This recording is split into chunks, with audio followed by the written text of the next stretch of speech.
Há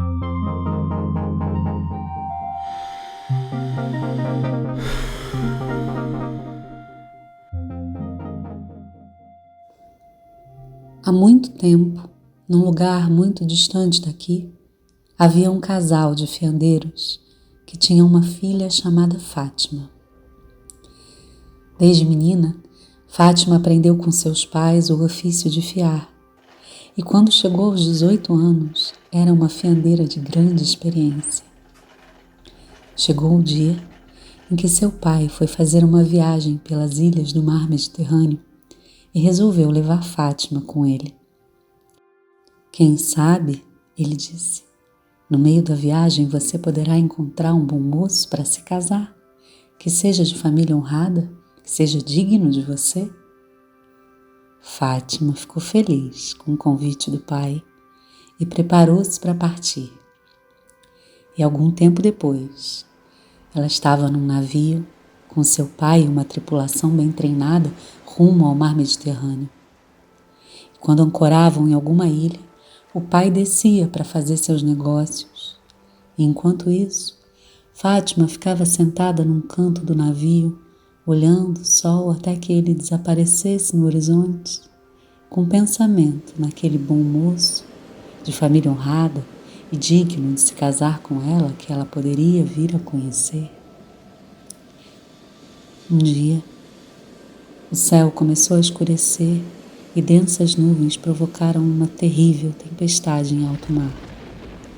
O navio em que Fátima e seu pai viajavam foi aos poucos se tornando um brinquedo frágil levado pela fúria das ondas gigantes. Por mais valentes que fossem os marinheiros, eles não conseguiram dominar a força do mar assanhado pelo vento e pela chuva infernal. Depois de algum tempo de luta sem trégua, o navio foi engolido pela tormenta e todos a bordo morreram no mar, menos Fátima, que foi parar numa praia perto da cidade de Alexandria. Quando Fátima acordou e abriu os olhos, era uma manhã de sol e ela demorou para se lembrar de quem ela era, até que ela se deu conta de tudo o que havia acontecido. E percebeu então que ela estava num lugar desconhecido, sozinha, e antes que pudesse se refazer, ela viu que umas pessoas se aproximavam. Era uma família de tecelões que moravam naquele lugar e estavam ali passeando pela praia. Quando souberam a sua história, convidaram Fátima para viver com eles na sua casa. E como ela não tinha mesmo para onde ir, aceitou o convite. E logo começou a aprender um novo ofício, a arte de tecer. E não passou muito tempo, até que ela se tornasse uma excelente tecelã. Fátima estava tão feliz nesse seu novo trabalho, que era como se tivesse se esquecido do terror pelo qual havia passado alguns anos antes. Um dia, ao entardecer, Fátima caminhava pela praia perdida em seus pensamentos, quando um navio de piratas ancorou ali, em busca de escravas para vender no mercado da cidade de Istambul. Assim que avistaram a jovem completamente distraída, com os olhos no crepúsculo, eles prenderam Fátima e levaram ela para o navio. Quando deu por si, Fátima estava outra vez navegando em alto mar, sem saber para onde a levavam, até que um dia ela se viu num grande mercado, amarrada a um poste, à espera de um comprador. De novo, ela estava sozinha, num lugar desconhecido, sem fazer a menor ideia de qual seria o seu destino dali para frente. Com a cabeça baixa e abandonada à sua triste sorte, Fátima ouviu a voz de um homem que se aproximou dela. Era um fabricante de mastros de navio que estava ali andando pelo mercado em busca de uma escrava para comprar para sua mulher. E quando viu o ar desamparado de Fátima, aquele homem resolveu comprá-la, pensando que assim ele poderia contribuir de alguma maneira para melhorar a sorte da jovem. Então, o homem levou Fátima para casa, mas quando ele chegou lá, ele viu que uma desgraça havia acontecido. Enquanto ele estava ausente, um bando de ladrões havia roubado todo o seu dinheiro, todos os seus bens. E agora não podia mais ter escrava nenhuma. Então ele disse a Fátima que ela poderia ir embora. Acontece que Fátima tinha ficado muito agradecida pelo modo como o homem havia livrado ela das mãos dos piratas. E por isso, ela resolveu ficar morando com ele e com a sua mulher, já que não tinha mesmo para onde ir. E logo, Fátima passou a aprender um novo tipo de trabalho. Em pouco tempo, ela conhecia tão bem a técnica de construir mastros de navio que pôde ajudar o homem e a mulher a reconstruírem a sua fortuna. Então, ele lhe deu a liberdade e propôs a Fátima sociedade nos negócios que iam cada vez melhor. E novamente, Fátima se sentiu feliz e deixou para trás as lembranças duras do seu cativeiro e todas as difíceis perdas do passado. Até que um dia, o homem chamou Fátima e pediu a ela que ela levasse um carregamento de mastros para as distantes ilhas de Java, onde poderiam realizar um negócio extremamente vantajoso para eles, graças a alguns comerciantes locais que eram seus conhecidos e estavam lá aguardando por ela. Então, um grande navio foi equipado e Fátima subiu a bordo junto com a tripulação numa manhã ensolarada. Pode parecer inacreditável, mas o navio foi colhido por um furacão no meio da viagem e rapidamente afundou.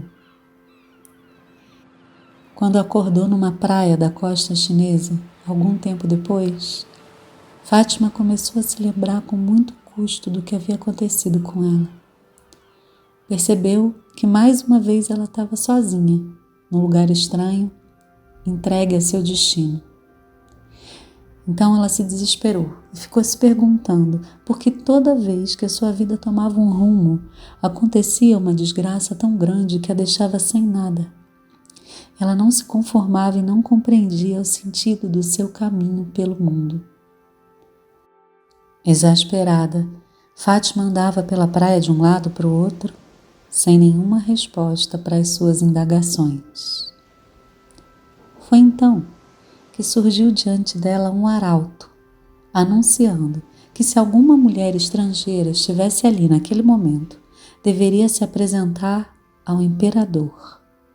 Isso porque, muitos séculos atrás, havia sido feita uma profecia que dizia que um dia uma mulher vinda de terras distantes faria uma tenda para o imperador.